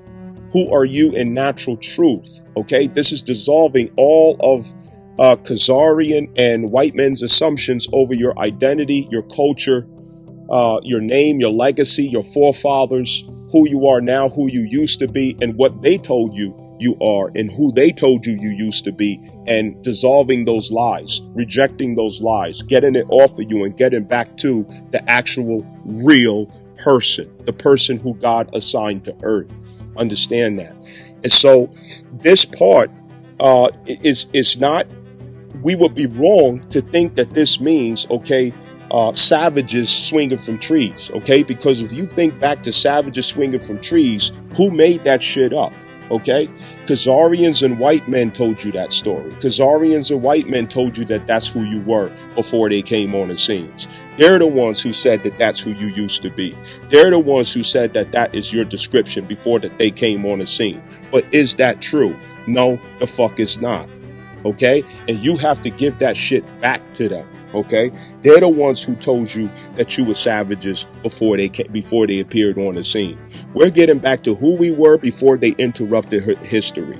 We're getting back to what we were doing and how we wanted to do it before that they interrupted the systems that were prevalent all over the earth, all over the world. And we're channeling that back into modern concepts that now serves us. Understand that, okay? This is going back to the the Tartarians, the Atlanteans, all of these, previous systems and orders that we used to be before he got on the scene, the Moorish empires, okay, indigenous tribes, and so on and so forth, the Moors and Moors, Moormurs, Okay, whatever your nationalities are before that he arrived here, the Arawak, the Taino, okay, all of these, the Choctaw along the Mississippi, okay, it don't matter who it is all over the entire earth, the indigenous collective conviction that used to be here before unum sanctum, before the Pope Bull unum sanctum, before Khazarians and white men took assumptions over the entire world and classified people, their legacy, their identity, their estate, their culture, their religions, and everything else before Christianity, through Paul, that is, before Paul's fucked up interpretation of Christianity, before Paul's wicked, evil assumptions and lies over Jesus took over Christianity, before Constantine and his corruption and the Council of Nicaea took assumptions over Christianity. Okay, all these things. What was the world before Khazarians or white men took assumptions over it? Before that they changed it into what serves them? Before they separated cultures and societies and civilizations from Cancer, okay? Because that effectively is what Khazarians and white men did. They detached Capricorn from Cancer. They separated and isolated the expression of society as Capricorn detached from Cancer, okay? That is Khazarians and white men's religion. That is their culture. That is their approach. That is their way. That is what makes them compatible, is that they both have the same disposition in what they create. Well, not what they create, but in what they innovate and what they in what they assume, okay, over world orders and systems. It's the fact that Capricorn is separated from Cancer, okay, in all that they do. And that is what manifests the devil card, okay, which is why there has been this long held legacy of, the white man is a devil and different. Okay, y'all can, argue about that or whatever else, but there's context to that, and it goes with the devil card Capricorn. The devil card Capricorn separates from Cancer, okay? That's when it's not in consideration of Cancer. The number 8, Capricorn and Saturn disconnect from Cancer conviction, all right? Cancer conviction, this goes with the global matriarchal systems all over the world of indigenous tribes and peoples and civilizations. All other peoples, besides Khazarians and white men, observed matriarchal systems, matriarchal orders, and matriarchal, laws, matriarchal essence as how they were to manage societies. Even in Islam, it is also matriarchal, not patriarchal. Patriarchy is how you manifest order, laws, rules, consequence, infrastructure that safeguards that matriarchal intent. Even when it comes to the Constitution, if you pay attention to the Constitution, you will not find Khazarian or white males' essence in those writings. It is not from their nature. It is not of their nature. It is not who they are. But where they got it from, it was their nature and who they are. Understand that. Okay, so constitutional laws, constitutional expressions, these were already in the earth, and they were borrowed and compiled from those civilized nations and tribes who they called savage. Okay, so we're getting back to that part of ourselves who are humanitarian, who have a conscience, who are connected to Cancer. If you pay attention to what's going on today, okay, you have white men in charge of America, and they're doing the same thing. So nothing that I'm saying, okay, lacks evidence if you look around, because nothing has changed. Okay, who do you have lead in this country into doom and destruction? It's white men under the tutelage and puppetry of Khazarians. It is white men. Okay, it is white men who are totally alienated and disconnected from Cancer. They are totally alienated and disconnected from a conscience. They are disconnected and alienated from the matriarchal source. They do not have a connection to it unless they were taught it. And unless their women insisted upon it of them, they had to get it from somewhere because it's not natural from their own spirit. Okay? It doesn't mean that they cannot receive it. It doesn't mean that they cannot embody it, but it is not their nature. Okay? So when you look at what we got going on today globally, it's the same assumptions. It's the same culture. It's the same religion, white Christian nationalism. It's the same tyranny, the same oppression, the same inhumane and savage culture that they assume over the world. Okay? You see who the savages are. Everyone knows who the savages are. Okay? And it's not who they said it is. It's not who they wrote in history as the savages. They are the savages. And they're proven every single day that they are the savages. Now, to go on.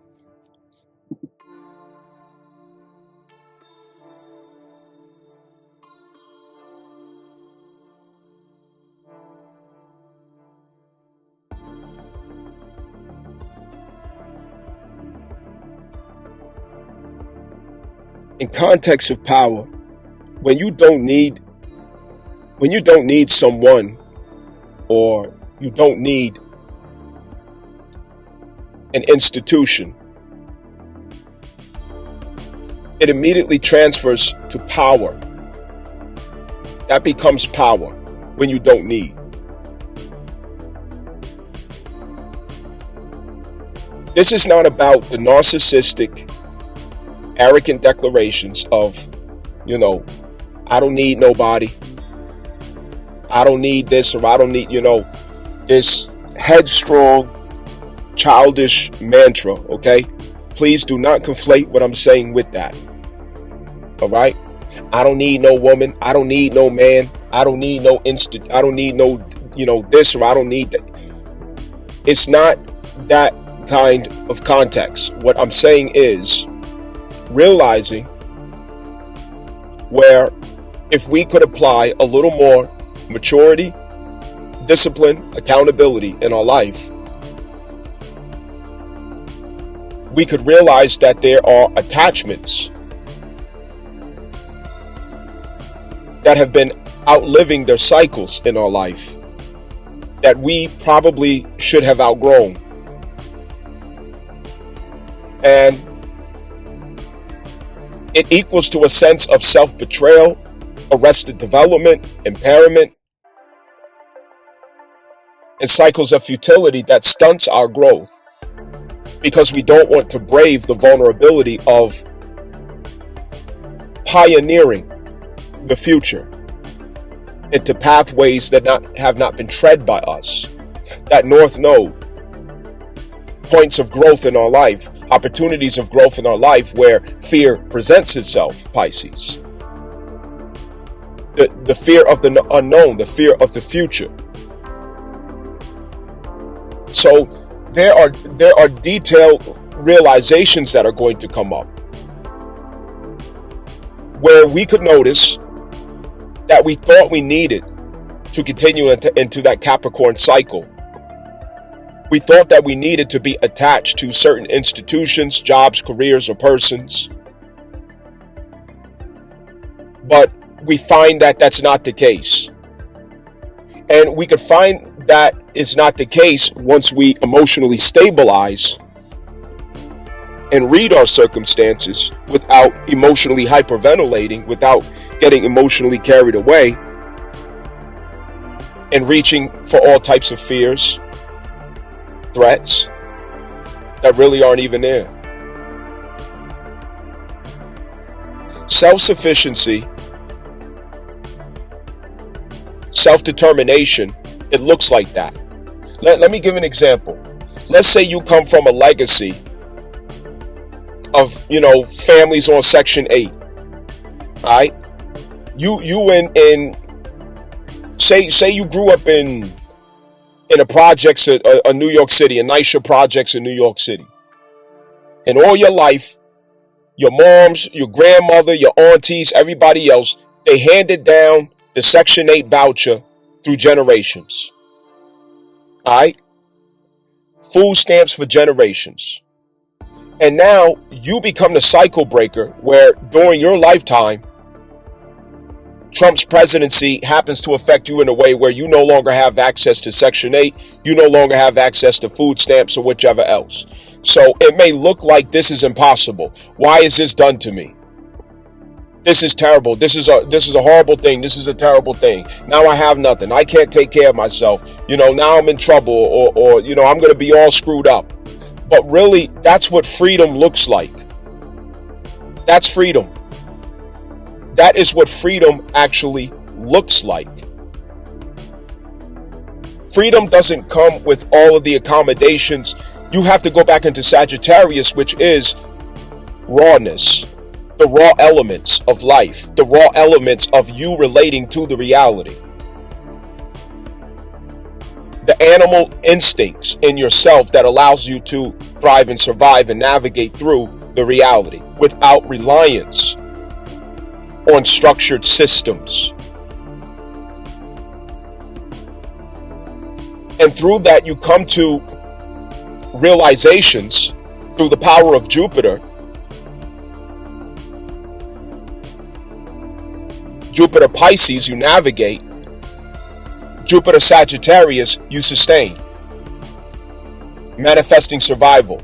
And when we're able to regulate our emotions and such changes, we realize that we're at the mercy of source, not resource. And if we could align with source, we can recreate or innovate, Aquarius, our reality that we found ourselves disenfranchised from, decentralized from, of the Capricorn system that we found false security in.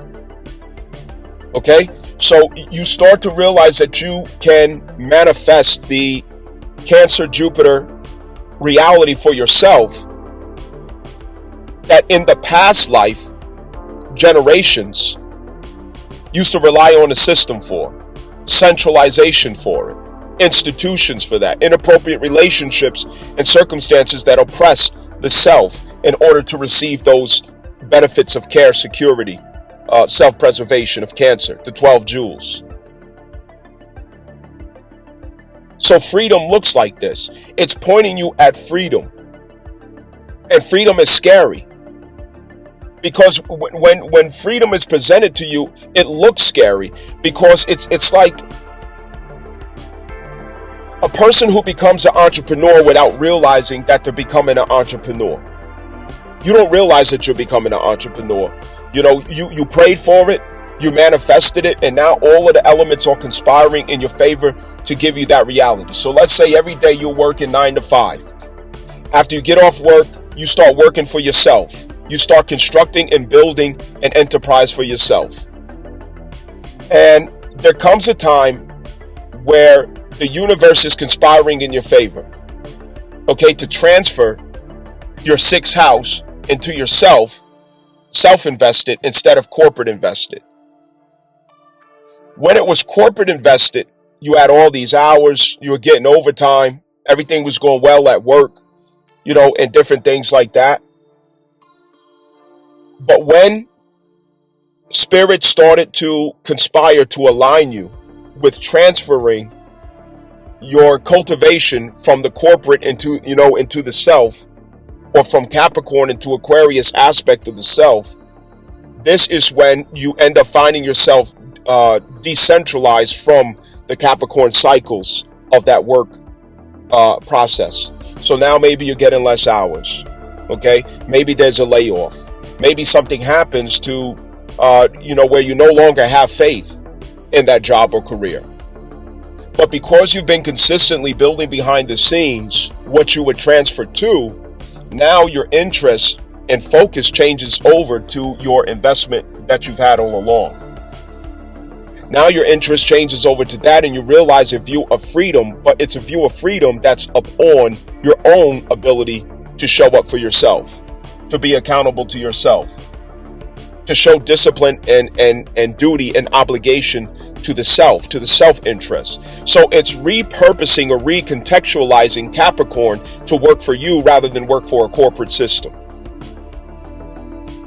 It's you realizing that what you used to put your trust in for security is now being transferred into the wilderness so you could rebuild it yourself out of the wilderness. And that is the Sagittarius Black Moon Lilith element in the entire situation, is that you find yourself in the wilderness between civilizations. The false civilization illusion that really had you as a slave, and the real view at civilization ahead that you innovated for your own fulfillment, that allows you to remain authentic. So it's you at the cusp of Capricorn and Aquarius, but through access of Sagittarius. That is going back to the raw self that knows how to survive and navigate these things on the conviction of self, and not the directives of systems and orders and agreements in society, or inappropriate authorities and powers in your life that you had a false sense of security on. You know, it's like events start to conspire to take you out of codependent relationships, codependent circumstances, emotionally codependent, financially codependent. Okay, it's where you assume codependence upon someone or something else, and now it gets at a point where you're no longer able to have that codependence. Remember, that Neptune went into Aries; it came out of Pisces. Someone was benefiting from the codependent need of some others to assume obligation or care of others who are able to care for themselves. Someone was benefiting off of your inability to see your own value, your inability to see your own autonomy. Somebody was benefiting from you being in that delusional state.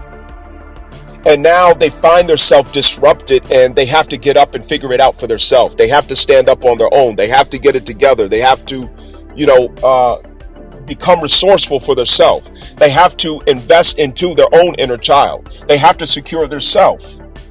So this is about every person becoming whole, but the introduction of the pathways to become whole, it looks brutal. It looks cruel.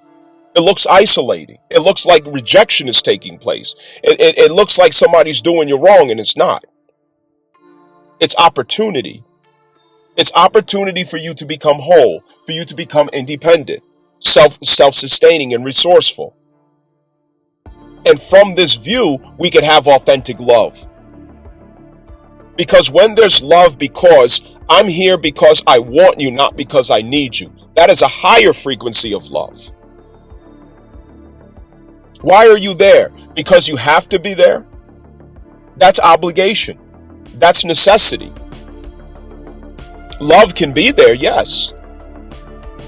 But the superior love, the supreme love, the highest love is that you don't have to be there. You are self-sufficient. You are self-sustained. You are a whole person. And you're in that person's life, or you're part of that system. You're part of that organization. You're part of that effort, that humanitarian effort. You're part of that system. You're part of that project because you want to be there. Because there's a calling in it for you. It's meaningful to you. It connects at the soul and the heart. It connects at the identity. That is why you are there. And that is when you get to experience the heights of love. That is when you experience exalted love. Exalted love. The difference between want and need is getting us to where we are in position to want each other, to desire each other, to want to be a part of something, to desire to be a part of something, rather than being obligated to do so. And this is when true love will come down and permeate us. This is when true love, the heights of love, this is when exalted love will be our experience.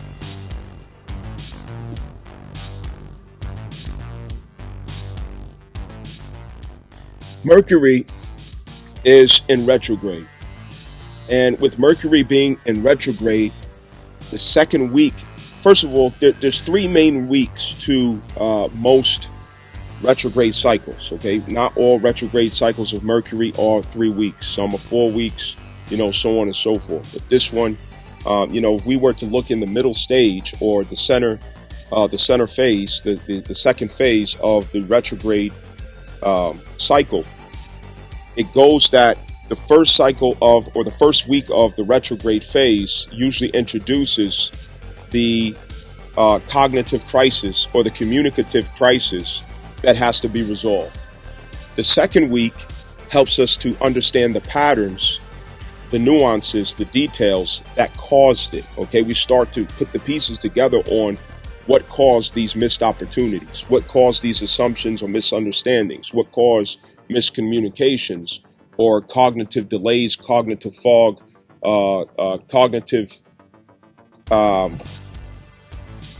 cognitive misjudgments, okay, disconnects, miscalculations, so on and so forth, that leads to imbalances or missed opportunities in the life. Okay, also what leads to possible separations or division that maybe should not be there or is not healthy. Okay, anyway, either way, there are unhealthy patterns that go on as a result of that. The second week is when we start to be able to name what those things are.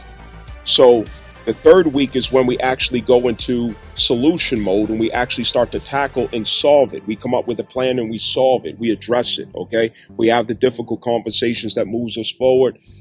We return the mail, the email, the paperwork, or whichever else that gets the process going forward.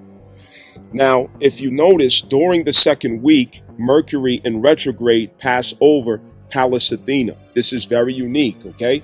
The fact that Mercury retrograde passed over Pallas Athena, what it means is that we were able to get a cognitive read on what patterns have been going when it comes to how we have been showing up for fear, escapism, assumptions that have been held over us, confusion and manipulation.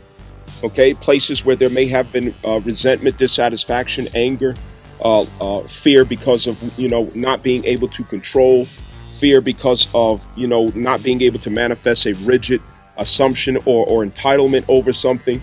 Okay, the fear was coming from the negative aspects of Virgo. So if we look at the negative aspects of South Node Virgo, especially in the eclipse where something suddenly had to change of cycles concerning Virgo, those things can quickly come to surface, and it can come to surface in a very loud way, because what it says is that I'm losing total control. I've lost total control over what I had an obsessive need for control over, regarding the South Node Virgo. Okay, the South Node Virgo shows us where there's a need for obsessive control. And so when that eclipse came, it separated us from being able to manifest that obsessive control, or to be able to delude ourselves into thinking that we can longer maintain that obsessive control. Maybe there was something that was complying with us, something was going along with us, something seemed to have carry the illusion that we have things in control, or that we can predict the future concerning what's going to happen at our Virgo placement or a Pisces placement. But suddenly a shift happened during the second week phase of that Mercury retrograde. And that shift, it brought you back to the same crisis that you remembered when Black Moon Lilith was going through Virgo. Okay. Also, when Mars was traveling through Virgo, you were brought back to that memory. When you were brought back to that memory, it had you to feel a drop in your self-esteem, a drop in your sense of security, a drop in your ability to feel like you are worthy, to feel like you have it together, to feel like, you are making progress. Okay. It's like a backsliding that you felt, like everything fell completely out of your control. And what it did was it forced your thoughts to surface. It forced the thought patterns to surface that you've been having, that's been causing negative manifestations into your life. Okay. And Pallas Athena caught those patterns as the eclipse happened. So as the eclipse happened and stopped these cycles where you had illusions of control, okay, you were able to catch the cycles. Why? Because you started panicking. You started getting afraid. You started getting scared. You thought you were going to lose everything again. You thought you were going to go back to zero. It's all falling apart. I'll never be able to do anything right. I keep losing. I keep making the same mistake. Why do I keep going through this? It's just futile. There's nothing I could ever do to fix this or improve this. Okay. All that scrutiny, Virgo, negative talk, Virgo, seeking of perfection, Virgo, wanting control, Virgo, wanting to appear like you have it all together, Virgo, okay, being overcritical of yourself, Virgo. All of this stuff started coming up as patterns, okay, that have been ongoing in your thought process. Mercury and the patterns were exposed by Pallas Athena. And what Pallas Athena did in retrograde is show you, hey, these patterns of thoughts are not serving you. It's not helping you. Because what you're doing is you're sending these signals out through the power of Pisces, and Pisces is the heavens. Whatever you entertain of the heavens is going to manifest in the earth. So you entertaining these fears, you reaching out for these fears, it's prophecy. It's self-fulfilled prophecy. You ordered this failure. You ordered these setbacks. You ordered these blockages. Why? Because you kept entertaining fear. You kept, reciting fear in your mind. You kept speaking to yourself negatively. You kept going to war with yourself in your thoughts, war with yourself in your own words against yourself. You became suspicious. You started, picking everything apart. Like, I don't have absolute control. I can't dictate the terms. I can't control how this goes or meter or measure how that's going to go. Okay. So because you couldn't have control, you threw a tantrum. And you're starting to see the patterns that you have of every time something like this goes on, you fall all apart, you lose faith, you lose conviction, you lose stride. And guess what? You disconnect yourself from the harmony of flow with the universe. You detach yourself from the co-creative alignment that you have with the universe. So instead of you being a co-creator with the universe and trusting that zero of that 10 of the year 2026, when you add it up, okay, that's number one, you being the 1 and 0 being Pisces, the co-creative force. Instead of you co-creating, you now are taking it back, which you have given to source to co-create for you, and you're assuming it on yourself out of insecurity, and you want to control the situation. And what you're going to realize is that your own negativity is what manifested that. Your own negative thoughts and negative patterns of energy is what manifested that fallout, is what manifested that misalignment, is what manifested that negative outcome that you've been afraid of. So fear itself is what conjured the result or manifestation of experience of that which you feared. Okay, so you called in the very thing that you feared because of the way that you're thinking. Understand that. Okay, so we're starting to notice these kind of patterns also, that this obsession to control things, it causes conflicts, it causes fallouts, it causes chaos, it causes arguments, it causes unnecessary misunderstandings to start happening, because you end up falling into fear-based impulsive behaviors. Fear-based impulsive behaviors that wants control.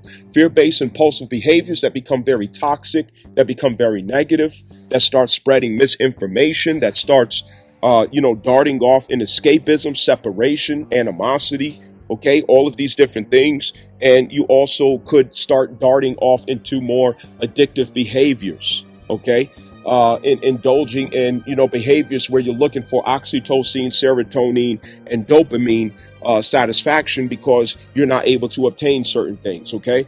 So fear is a real main factor here, okay, that may have prevented you from having the communications that you really need to have, because you took assumptions of fear instead of initiating the proper communications.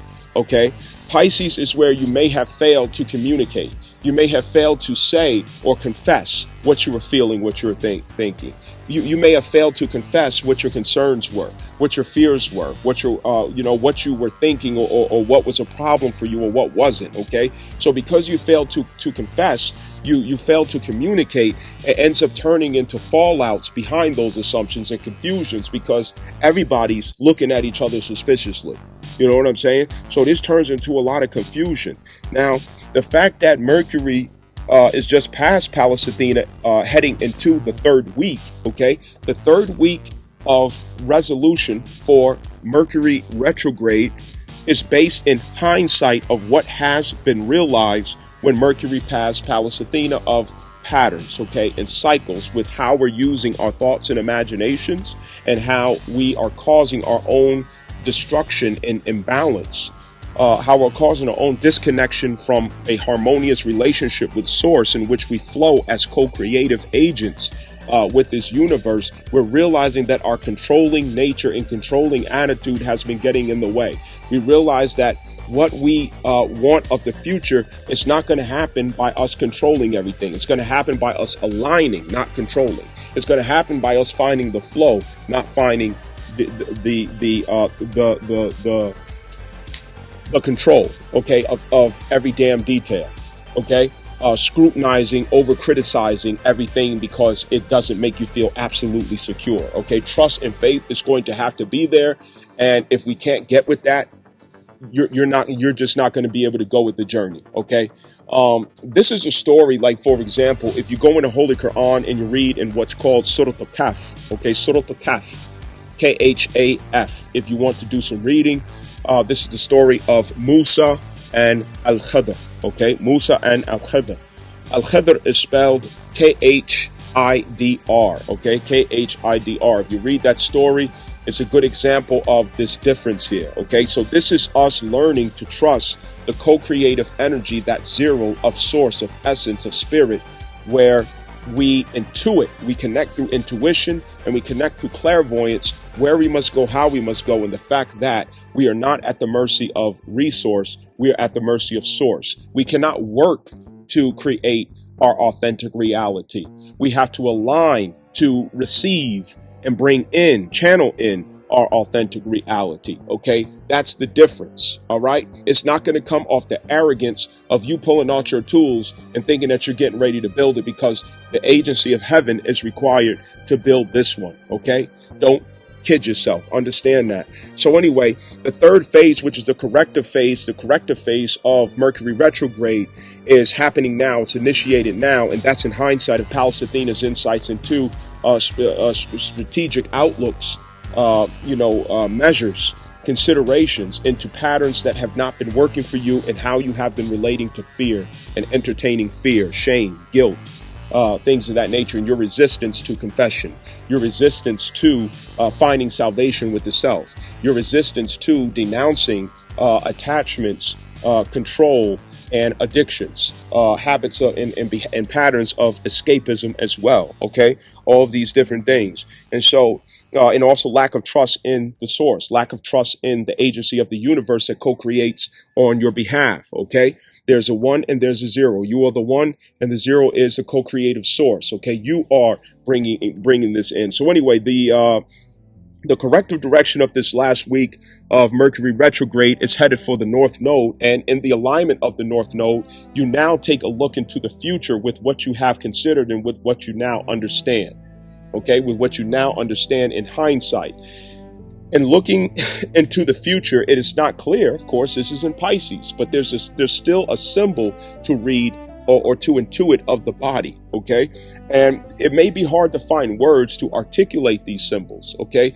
Mercury is there to help us to put words or articulation to the symbols that we see ahead, all right? In order to do that, who is supporting this view or this insight into the future, okay? Right now, what we have is a conjunction between the moon and Pluto, okay? Pluto and moon transiting moon at Aquarius. All right, Aquarius. Understand that. Let's pay attention. Let's soak that in. Okay, the transiting moon at Aquarius. Now, when it was Mars, the supporting oracle was in Capricorn. Okay, of the past. Capricorn themes and cycles of the past. 10th house themes and pursuits and cycles of the past. That was the oracle to read for Mars. Mars read the oracle of Capricorn. Mercury is going to read the oracle of Aquarius. Do we understand? Okay, so there's a second consultation in this oracle with Pluto, and Pluto includes transformative intention. Okay, transformative intention. Okay, resilience through disillusionment. So we have to look at the future with transformational intention. We also have to look at the future with the resilient disillusionment in ourselves. So with resilient disillusionment in ourselves, we're looking at it realistically, and we're standing down on the urge of Venus, okay, to dictate how we're going about this. Venus at Aries is the concentration of what you desire of the self. All right. But Pluto is what helps us to look at that realistically. Pluto's what helps us to not look at it like Paris Hilton or Venus. Okay. Because Venus wants us to look at it like Paris Hilton. Venus wants us to look at it like some, college grad, girl or from a liberal campus. Venus wants us to look at it like some of these modern chicks, with a little skimpy outfit on, talking with her perfect, college girl English. And, she got her degree, but she's, she damn near dumb as a box of fucking rocks. She just looks good. You know what I mean?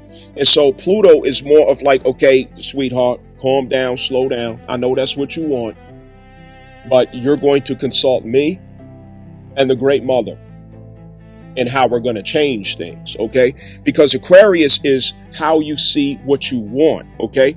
Looking at Capricorn, Mars was looking at what are the criticals, okay? What is critical of cycles that have to be implemented? What are critical systems that have to be implemented into the future trajectory based on past insights and information, past cycles, okay? Now, Aquarius is what you want. Not what you, not Aquarius is what you want to do, not what you have to do. Okay. Mars was taking oracle read into what you have to do. Mercury is taking oracle read into what you want to do or prefer to do. All right. That's Aquarius. All right. What is most authentic of what needs to happen or what needs to be systematized, innovated, and adjusted toward the future trajectory. Okay, so you're getting a read on that. It's about what you authentically want to do. Venus has to be included in this because we don't know what we want to do unless we ask Venus. Okay, Venus intercepts language from Mercury. Venus intercepts meaning from Mercury. Mercury reads directly from the heart, directly from the sun. Okay, Mercury is closest to the sun and then Venus. All right, so Venus has to read from Mercury. Understand that. Pay attention. And with Venus reading from Mercury, she's transferring it into a feeling that we desire, a reality that we desire, so that we can catch that through the astral body. All right, so through the astral body, Venus has to get an oracle reading with the moon and Pluto. All right, at Aquarius, because this has to do with desire, not obligation. You see the difference. Mars was about obligation. Venus is about desire. Desire can get carried away, but desire doesn't get carried away if we have a realistic insight based on Pluto. Okay, Pluto can lead to obsession. All right, but it is very realistic based because it holds on to truth to find its way. Disillusionment to align itself. Pluto is what lasts and lasts and lasts and endures. It does not die. It regenerates itself. So if we are to have longevity, you have to have a consultation with Pluto at Aquarius. Pluto, what do you say we must do? Pluto, what must we consider? Okay, so you're doing the divination. You're casting the bones or the Ipele or the Aikin, you're casting the cowrie shells or whichever else, before the divine oracle of Pluto or our mother Oya. Okay, you're asking Oya, how do you take me into the future trajectory of what we desire?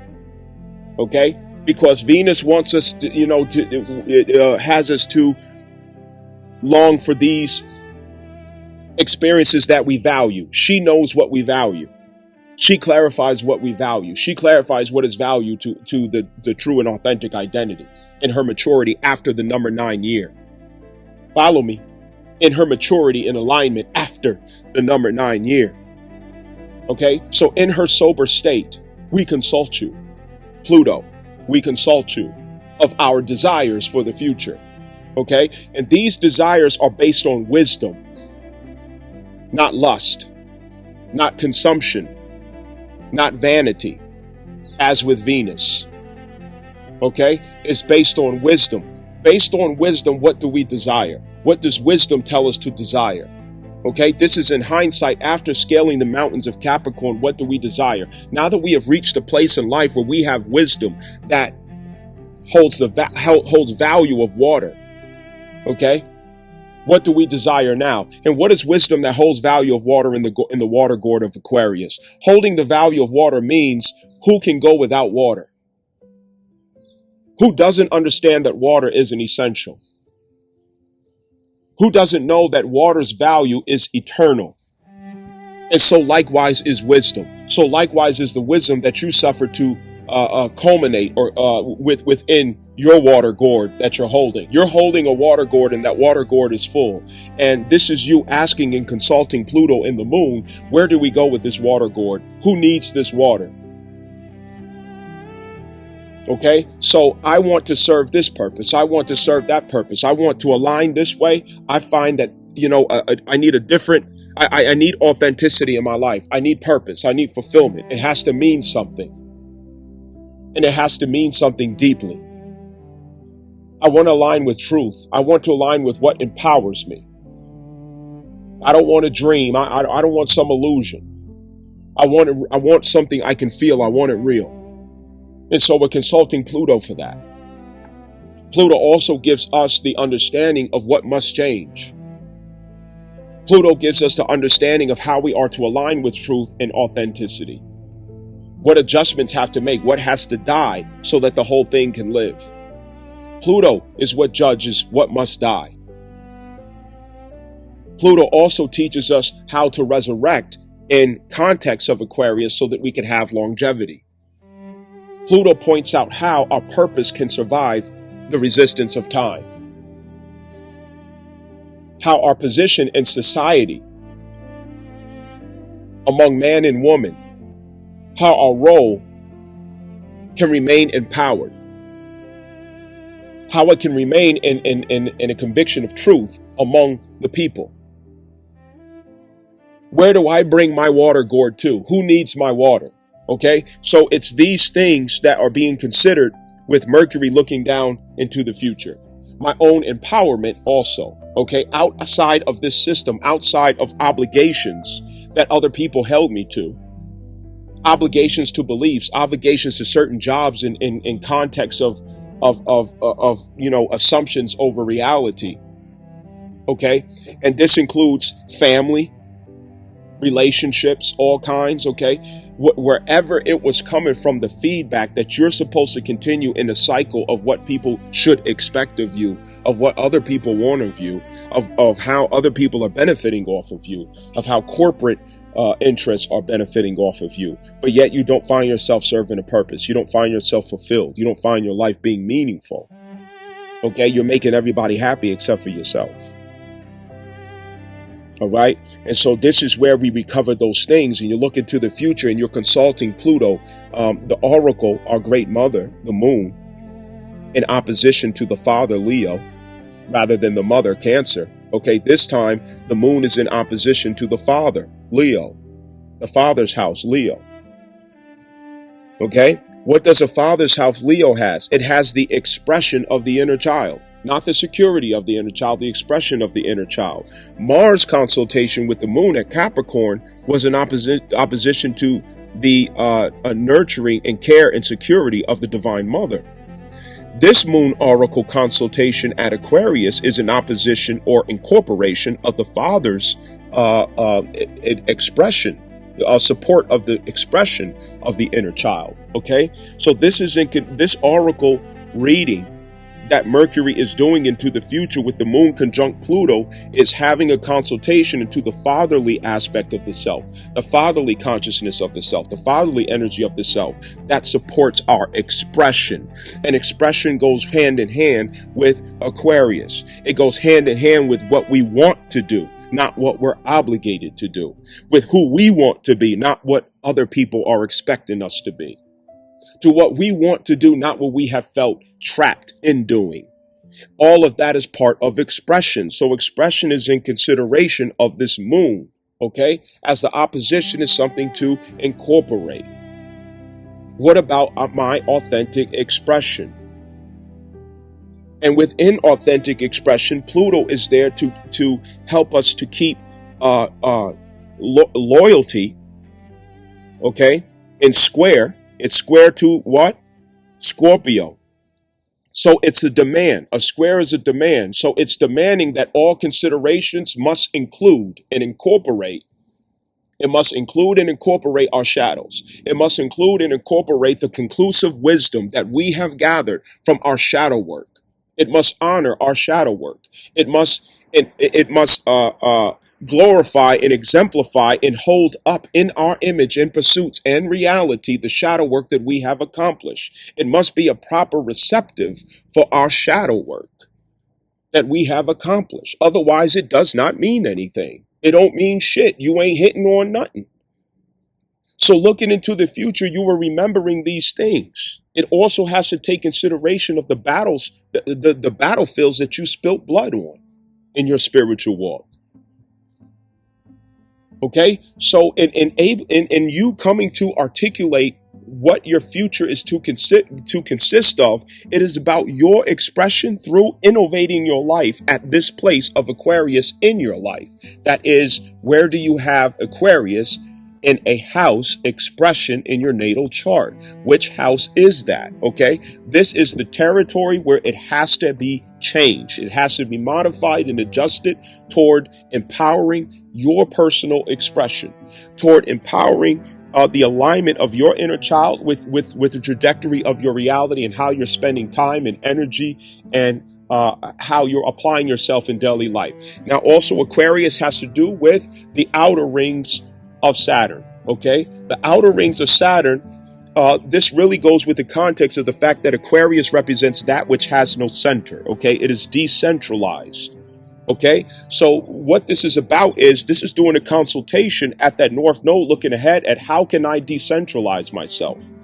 Okay, in the future, based on these retrograde insights, based on these retrograde findings and things that I'm learning in retrograde of what I have to be accountable to. All right. Where do I need to decentralize myself so that I have a different outcome? Where do I need to decentralize myself so that I can be more harmonious and align authentically within the expression of my life? Where does decentralization have to take place? And if there is to be decentralization, we have to have Pluto, because we have to use the act of empowerment, self-empowerment, while aligned with the disillusionment of truth to make that a sincere consistency that reads as a more authentic reality. Understand that. So it's about decentralizing yourself from that Aquarius placement from that Capricorn situation. Decentralizing yourself. So at that place in your life, it's a revolution that has to take place. It's a coup d'etat that has to take place in your life from whatever inappropriate powers and assumptions that have been on you, cycles of futility that have been on you. Now I bring this to the final point.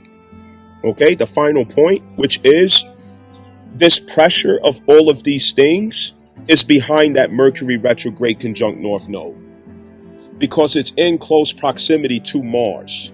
So the Mars influence to this Mercury transit at the North Node, it's demanding a vocalization or communication that sets the record straight. It's demanding a communication that initiates the alignment through awareness. Okay, you're making somebody aware of what confusion that you were assuming or seeing, or what confusion they were assuming or seeing that was in the way of this happening. You're also clarifying what patterns that you have noticed, or you're speaking from the patterns that you have noticed in order to set the record straight. This could come out fiery. It could come out aggressive because Mars is involved. Because it's not something you're asking for, it's something you're demanding. It's not something you're apologizing for.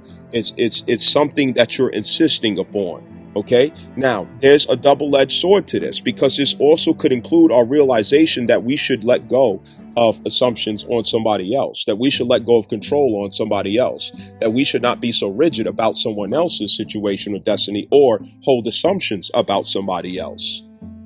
Maybe we have to do some soul searching. So we could play both roles at the same time, okay, where we're the one who became this adversary to someone else, or someone else became this adversary to us, and the record has to get set straight. And it could come out very aggressively because all these things, all these pieces are coming together. Understand that, okay? So looking ahead, notice that Ceres is at the cusp of Aries and Taurus as this is happening, okay? So at that cusp is, how do I facilitate my identity? How do I materialize a new reality that is consistent with or loyal to my identity? Okay, so that's what that cusp is reading. What do I value of my identity? What do I value? What does my real identity value? What do I really value of experiences, circumstances, and what do I need stability to look like? How do I need to facilitate stability if I am to also remain authentic? So this is changing your entire life story, your entire life routine, your status, everything about your life to become much more authentic, meaningful, and full of service. Okay, that is no longer on the terms of others or centralized behind collective assumptions, status quo agreements, traditional norms that have been ongoing in cycles of futility. Understand that. So hopefully I didn't miss, too much. I need you all to, give your, questions, comments, concerns so that I can help you out. Okay. In case there was something I missed or, something that wasn't so clear or something that was confusing, your comments really help. You know what I mean?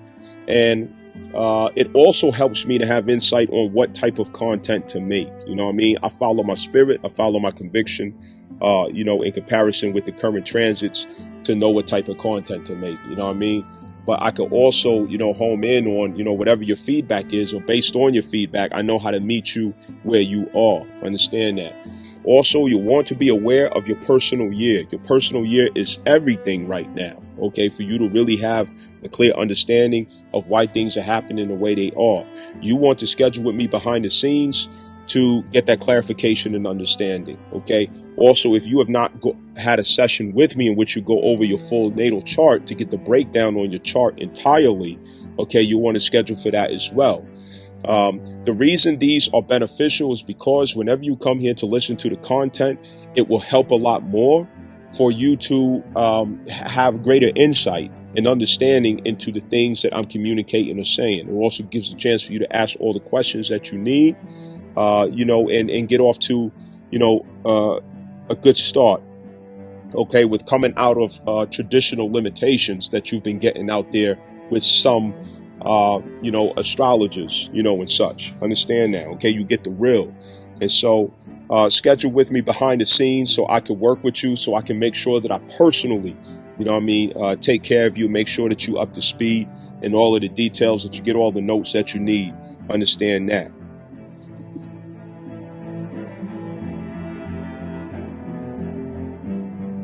Pisces is supposed to be a house of vision. The 12th house is supposed to be a house of vision. They are not supposed to be houses of fear. And this is what we're getting at. Fear is occupying the position of vision projection. We have to get to the vision, not the fear. Clear the fear so that there's greater capacity for the vision.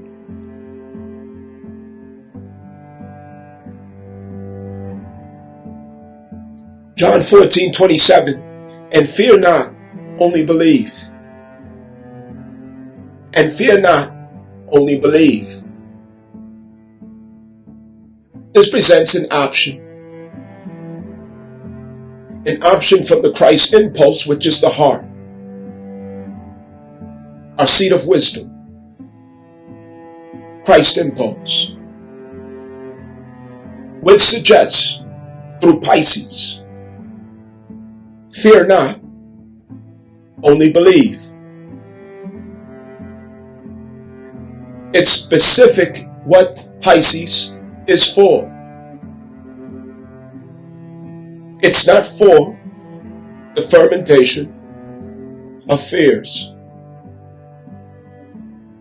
In Quran, when Allah subhanahu wa ta'ala expelled Adam,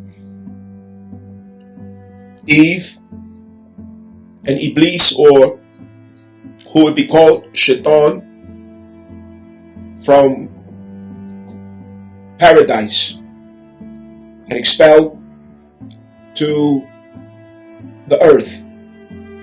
And there are many interpretations of that metaphysically. In this expulsion from the garden, he said to them, and from me to you will come time to time guidance. Guidance. Whoever believes in this guidance, look at the word, Whoever believes in this guidance, on them shall be no fear, nor shall they grieve. Whoever believes in this guidance, on them shall be no fear, nor shall they grieve. Fear is future tense, Scorpio. Upholding fear projections into Pisces. The fear of what's coming and the need to control the probabilities to avoid what we are anticipating as a harm. Grief. To reach and attach to the past, leaving the present, in futility to change the past. You can't change the past, you can only change what it means to you, which essentially does change it. You can't reach into the future for fears that have yet to manifest. You are only conjuring it.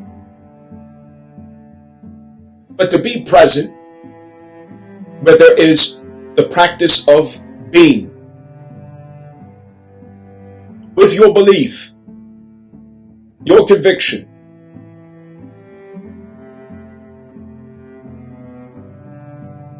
that's a position of security and empowerment. It's also a position of creativity.